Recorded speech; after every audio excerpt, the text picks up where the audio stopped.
सुहागिन महिलाएं भूल कर भी किसी को ना दें ये 5 सुहाग की चीज़ें। वैवाहिक रिश्ते में आ सकती है खटास। सुहागन स्त्री के लिए सुहाग की चीज़ें बहुत अनमोल होती हैं, जिन्हें किसी भी स्थिति में एक सुहागन महिला को किसी भी दूसरे व्यक्ति को नहीं देना चाहिए। इन चीज़ों को साझा करने से न केवल उनके जीवन की ऊर्जा प्रभावित होती है, बल्कि इनका सीधा असर उनके दाम्पत्य जीवन पर भी पड़ सकता है।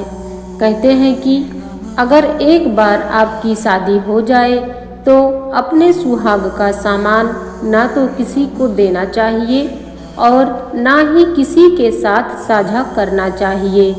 यही नहीं, ऐसा भी कहा जाता है कि आप जितनी बार अपने सुहाग की चीज़ों का इस्तेमाल करती हैं, उतना ही आपके वैवाहिक जीवन के लिए अच्छा होता है। सुहागन स्त्री के लिए सुहाग की चीज़ें होती हैं, जिन्हें किसी भी स्थिति में एक सुहागन महिला को किसी भी दूसरे व्यक्ति को साझा नहीं करना चाहिए। इन चीज़ों को साझा करने से न केवल उनके जीवन की ऊर्जा प्रभावित हो सकती है, बल्कि इसका सीधा असर उनके दाम्पत्य जीवन पर भी पड़ सकता है। तो आज इस वीडियो में हम आपको उन्हीं चीज़ों के बारे में बताने जा रहे हैं। ध्यान से सुने। नंबर 1, सिंदूर। सुहागन स्त्री के सुहाग का अहम हिस्सा सिंदूर होता है। साथ ही यह काफ़ी महत्वपूर्ण भी होता है। यह न केवल स्त्री के सौभाग्य और समृद्धि का प्रतीक है, बल्कि पति की लंबी उम्र की कामना का भी संकेत है। इस सिंदूर को किसी और को देना, जैसे आप अपने दाम्पत्य जीवन की शुभता को किसी और के हाथों में सौंप रहे हों। ऐसा करने से आपके वैवाहिक रिश्ते में खटास पैदा हो सकती है। इसलिए आपको किसी को भी सिंदूर देने से पहले 100 बार सोचना चाहिए। नंबर 2, मंगलसूत्र। सुहागन स्त्री के सुहाग का दूसरा अहम हिस्सा मंगलसूत्र होता है। यह पति पत्नी के मजबूत संबंध का प्रतीक भी होता है। कहा जाता है कि जैसे मंगलसूत्र की मोतियां एक दूसरे को जोड़े रखती हैं, वैसे ही मंगलसूत्र पति पत्नी को जीवन भर जोड़े रखने का काम करता है। इसे किसी भी हाल में दूसरे को नहीं देना चाहिए।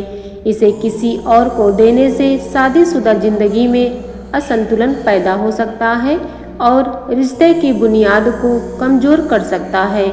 इसलिए इसे किसी और के पास जाने से बचाना चाहिए।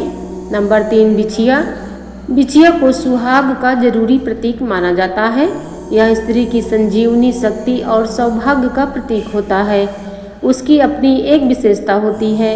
इसे किसी और को देना आपके संबंधों की स्थिरता को प्रभावित कर सकता है और आपके जीवन साथी के साथ आपके संबंधों में दरार का कारण बन सकता है।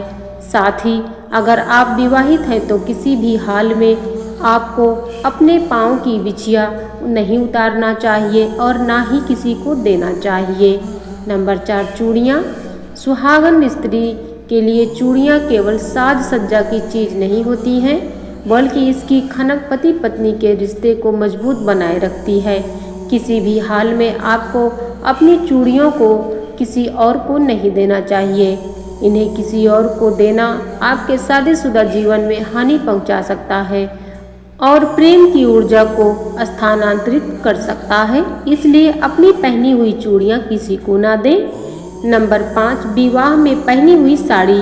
विवाह के समय पहनी गई साड़ी सुहाग का अहम प्रतीक होता है। विवाह के समय पहनी गई साड़ी को एक नए जीवन के प्रतीक के रूप में देखा जाता है। यह एक महिला के लिए एक पवित्र वस्त्र होता है, जिसे उसने अपनी शादी की शुभ घड़ी में पहना होता है। इसे किसी और को देना नहीं चाहिए। साथ ही इसे तीज त्योहार पर भी पहनना शुभ होता है। सुहागिन महिलाएं इन नियमों का पालन अवश्य करें। धन्यवाद।